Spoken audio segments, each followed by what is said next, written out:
இப்படி எல்லாம் நீ இருந்தன்னா ஒன்னும் வேலைக்கு ஆகாது. அதனால வாய முடிட்டு வேலையை பாரு.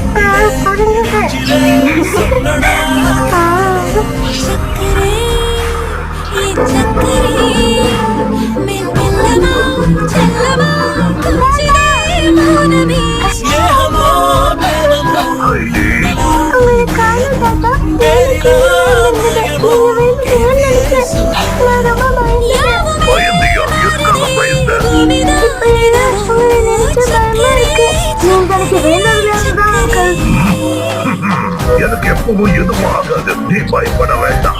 ஹான்ஸ் உதவியோட வேலை பார்க்க சொன்னல, ஹான்ஸ் கிட்ட கேட்ட நாளைக்கு உதவி பண்றேன்னு சொன்னான். அது சரி, உன் வயலில் இப்படி பண்ணிட்டா. எனக்கு நைட் ரீக்கும் பார்த்துட்டு வரக்கூடாதுன்னு அப்படி பண்ணா. அதனாலதான் இப்படி பண்ணிட்டா. எனக்கு நைட்குள்ள இதை ரிப்பேர் பண்ண முடியுமா?